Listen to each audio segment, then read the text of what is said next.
Hello friends, welcome to Kannan info Tamil. நம்ம இன்னைக்கு என்ன டாபிக் பார்க்க போறோம் அப்படின்னா ரெண்டு முக்கியமான டிஃபென்ஸ் அப்டேட் இந்த வீடியோல பார்க்க போறோம். முதல் டிஃபென்ஸ் அப்டேட், சமீப காலத்துல நடக்கக்கூடிய யுத்தங்கள்ல சேட்டலைட் கம்யூனிகேஷன் மிகவும் ஒரு முக்கியமான ரோலை பிளே பண்ணுது. இந்த சூழ்நிலையில இந்தியா எதிரிகளின் சேட்டலைட் கம்யூனிகேஷனை தாக்கி அழிப்பதற்கும் தனது சேட்டலைட்டுகள் தாக்கி அழிக்கப்பட்டால் திருப்பி சேட்டலைட் கம்யூனிகேஷனை எஸ்டாப்ளிஷ் செய்வதற்கும் ரெண்டு முக்கியமான திட்டங்களை டெவலப் செஞ்சிருக்காங்க. அது என்ன திட்டம், வரும் கால யுத்த களங்கள்ல அந்த திட்டத்தை எப்படி இந்தியா பயன்படுத்த போறாங்க அப்படிங்கிறது குறித்து பார்க்கலாம். இரண்டாவது அப்டேட், பேரழிவை ஏற்படுத்தக்கூடிய 500க்கும் மேற்பட்ட தெர்மோபேரிக் வெப்பன்கள் இந்திய விமானப்படையில் இணைக்கப்பட இருப்பதா செய்திகள் வெளிவந்திருக்கு. தெர்மோபேரிக் வெப்பன்னா என்ன, எதற்காக இந்த ஆயுதங்கள் இந்திய விமானப்படையில் இணைக்கப்பட உள்ளது அப்படிங்கிறது குறித்து நம்ம டீடைலா இந்த வீடியோல பார்க்கலாம். நம்ம சேனல்ல டிஃபென்ஸ் மற்றும் ஜியோபாலிட்டிக்ஸ் சம்பந்தமா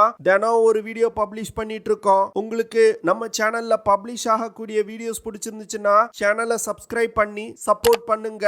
நீங்க பண்ற ஒவ்வொரு சப்ஸ்கிரிப்ஷனும் எனக்கு அடுத்தடுத்த வீடியோஸ் போடுறதுக்கு ஒரு மோட்டிவேஷனா இருக்கும். 2019 மார்ச் 27 அன்னைக்கு இந்தியா மிஷன் சக்தி அப்படிங்கிற திட்டத்தின் கீழ் தன்னுடைய முதல் ஆன்டி சேட்டலைட் வெப்பனை சோதனை செஞ்சாங்க. இந்த சோதனையின் போது பூமியோட லோயர் ஆர்பிட்ல சுற்றிட்டு இருந்த ஒரு சேட்டலைட்டை இந்தியாவின் ஆன்டி சேட்டலைட் வெப்பன் வெற்றிகரமா தாக்கி அழிச்சது. இந்த வெற்றியின் மூலமா அமெரிக்கா, ரஷ்யா மற்றும் சீனாவுக்கு அடுத்து ஆன்டி சேட்டலைட் வெப்பனை வெற்றிகரமா டெவலப் செய்த 4வது நாடா இந்தியா உருவெடுத்திருக்கு. வரும் காலத்துல நடக்க உள்ள யுத்தங்கள்ல சேட்டலைட் பயன்பாடு மிக அதிகமாயிருக்கும். இதன் காரணமா தான் சேட்டலைட்டுகளை தாக்கி அழிக்கக்கூடிய ஆன்டி சேட்டலைட் வெப்பனை இந்தியா டெவலப் செஞ்சிருக்காங்க. சமீபத்துல நடந்து வரும் உக்ரைன் ரஷ்யா போர்ல உக்ரைன் அமெரிக்காவின் ஸ்டார்லிங்க் நெட்வொர்க் சேட்டலைட்டை பயன்படுத்தி ரஷ்யன் மிலிட்டரி இன்ஸ்டாலேஷன்ஸ் மீது மிக துல்லியமான தாக்குதல்களை நடத்துறாங்க. அது மட்டும் இல்லாம உலகின் பல நாடுகள் தங்களுடைய படையில பல்வேறு விதமான ட்ரோன்கள், UAVs, loitering units, swarm drone, attack drones, ISR ட்ரோன்கள் போன்றவற்றை இணைத்து பயன்படுத்தி வந்துகிட்டு இருக்காங்க. இது போன்ற பல்வேறு விதமான ட்ரோன்கள் ராணுவத்துல அதிக அளவுல பயன்படுத்தப்படுறதுனால யுத்த களத்தோட டைனமிக்ஸ்ல ஒரு மிகப்பெரிய மாற்றம் ஏற்பட்டிருக்கு.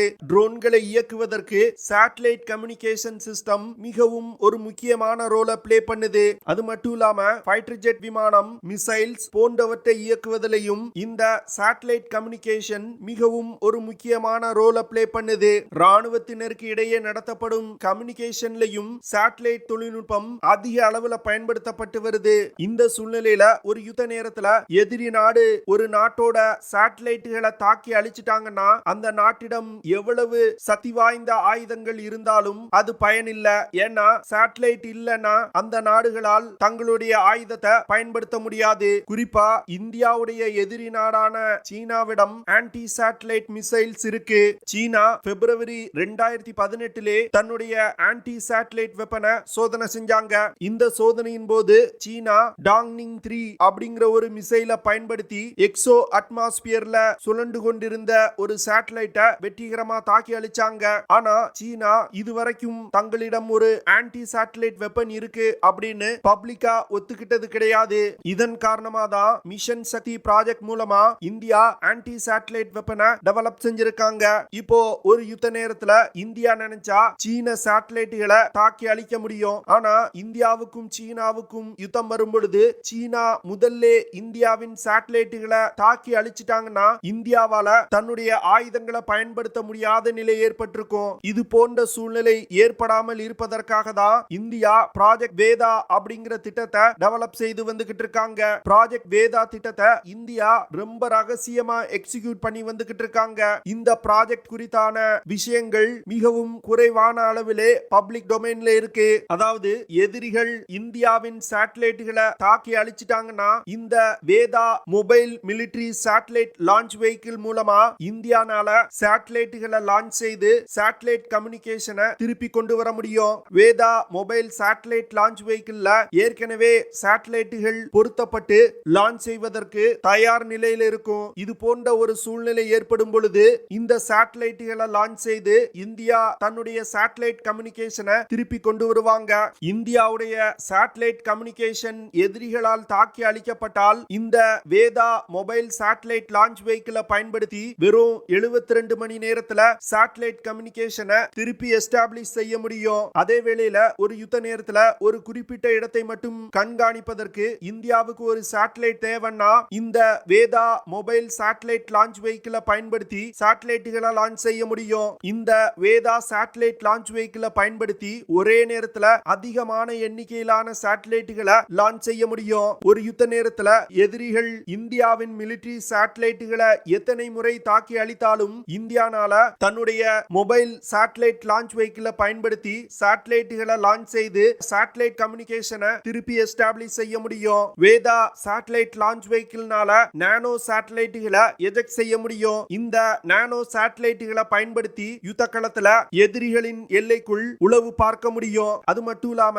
வேதா சேட்டலைட் லான்ச் வெஹிக்கிளை எதிரிகளின் சேட்டலைட்டுகளை தாக்கி அழிப்பதற்கும் பயன்படுத்த முடியும். அதாவது வேதா சேட்டலைட் லான்ச் வெஹிக்கிள்னால சிறிய வகை நானோ கில்லர் சேட்டலைட்டுகளை எதிரிகளின் சேட்டலைட் சுற்றுவட்ட பாதையில எஜெக்ட் செய்ய முடியும். இதனால எதிரிகளின் சேட்டலைட்டோடு இந்த நானோ சேட்டலைட்டுகள் மோதி எதிரிகளின் சேட்டலைட்டுகளை தாக்கி அழிக்கும். வேதா சேட்டலைட் லான்ச் வெஹிக்கிளை பயன்படுத்தி எதிரிகளால் தாக்கி அழிக்கப்பட்ட சேட்டலைட்டுகளை லான்ச் செய்வது, எதிரிகளின் சேட்டலைட்டுகளை தாக்கி அழிப்பது, ஒரு குறிப்பிட்ட இடத்தை கண்காணிப்பதற்கு தேவையான சேட்டலைட்டுகளை லான்ச் செய்வது போன்ற பல்வேறு விதமான ஆபரேஷன்களை கேரி அவுட் செய்ய முடியும். மிஷன் சக்தி மற்றும் ப்ராஜெக்ட் வேதா திட்டத்தின் மூலமா இந்தியானால வரும் காலத்தில் நடக்க உள்ள ஸ்பேஸ் வார்ல தன்னை பாதுகாத்துக் கொள்ள முடியும். அடுத்த அப்டேட், இந்திய விமானப்படையின் ஃபைட்டர் ஜெட் விமானங்கள்ல இருந்து பயன்படுத்துவதற்கு 500க்கும் மேற்பட்ட தெர்மோபேரிக் பாம்ஸ் வாங்க இருப்பதா செய்திகள் வெளிவந்திருக்கு. தெர்மோபேரிக் பாம்ஸ் அப்படிங்கிறது தற்போது பயன்படுத்தப்பட்டு வரும் கன்வென்ஷனல் பாம்ஸை விட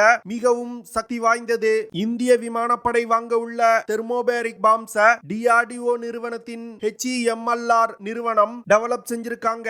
ஒரு தெர்மோபேரிக் பாம் வெடிச்சதுன்னா அந்த வெடிப்பினால் ஏற்படும் பிளாஸ்ட் இம்பல்ஸ் மிகவும் அதிகமா இருக்கும். அது மட்டும் இல்லாம தெர்மல் இம்பல்ஸும் மிக அதிகமா இருக்கும். இதனால தாக்கப்படும் இடம் அதிகமா சேதமடையும். ஒரு தெர்மோபேரிக் பாம் வெடிக்கும் பொழுது அந்த பாம்ல இருக்கக்கூடிய வெடிபொருள் எரிய ஆரம்பிக்கும். அப்படி எரியும் பொழுது சுற்றுப்புறத்துல உள்ள ஆக்சிஜனை முழுவதும் அப்சர்வ் செஞ்சிரும். இதனால தாக்கப்படும் இடத்துல ஆக்சிஜனே இல்லாம போயிரும். இதன் காரணமா தெர்மோபேரிக் பாம்ஸ் வேக்யூம் பாம் அப்படின்னு சொல்லுவாங்க.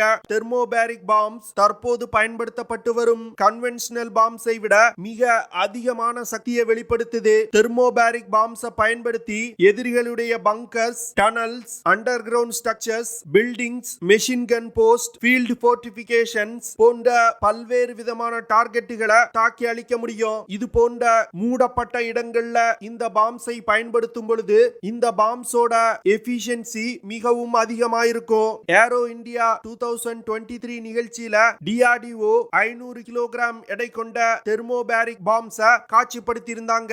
இந்த தெர்மோபேரிக் பாம் வெடிக்கும் பொழுது ஏற்படும் அதிர்வு தொடர்ந்து பல நிமிடங்கள் நீடிக்கும். இதனால தாக்கப்படும் இடம் டோட்டலா டேமேஜ் ஆயிரும். தற்போது பயன்படுத்தப்பட்டு வரும் TNT வெடிபொருளை பயன்படுத்தும் பாம்ஸை விட இந்த தெர்மோபேரிக் பாம்ஸோட எஃபிஷியன்சி மிக அதிகமா இருக்கு. இதனால வரும் காலத்துல இந்த தெர்மோபேரிக் பாம்ஸ் தான் அதிக அளவுல பயன்படுத்தப்படும். சாதாரண பாம்ஸை விட இந்த தெர்மோபேரிக் பாம்ஸ்னால 30% அதிகமான சேதத்தை ஏற்படுத்த முடியும். ஒரு இடத்துல தெர்மோபேரிக் பாம் வெடிச்சுது அப்படின்னா அந்த இடத்துல இருக்கக்கூடிய ஆக்சிஜன் முழுவதையும் அப்சர்வ் செஞ்சிரும். அது மட்டும் இல்லாம வெடிக்கக்கூடிய இடத்தோட டெம்பரேச்சர் 1600 டிகிரி செல்சியஸ் வரைக்கும் இருக்கும். இதனால அந்த இடத்துல இருக்கக்கூடிய பொருட்கள் அனைத்துமே உருகிரும். தற்போதைய நிலையில் இந்த தெர்மோபேரிக் பாம்ஸ நேட்டோ மற்றும் ரஷ்யா தங்களுடைய விமானப்படையில பயன்படுத்தி வந்துகிட்டு இருக்காங்க.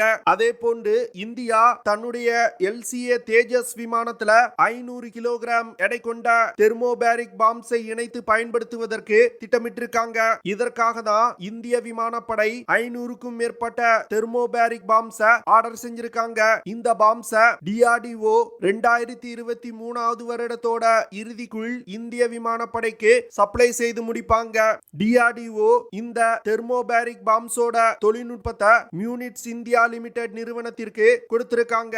இந்த நிறுவனம் தான் இந்திய விமானப்படைக்கு 500க்கும் மேற்பட்ட தெர்மோபேரிக் பாம்ஸ தயாரித்து கொடுக்க போறாங்க.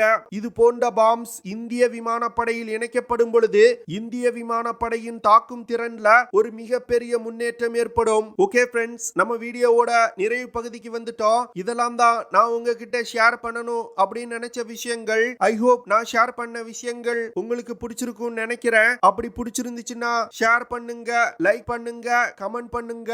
மறக்காம நம்ம சேனலுக்கு சப்ஸ்கிரைப் பண்ணுங்க. அப்படியே அந்த பெல் நோட்டிபிகேஷனை கிளிக் பண்ணி ஆல்ங்கிற ஆப்ஷனை எனேபிள் பண்ணிக்கங்க. See you in the next video. Jai Hind.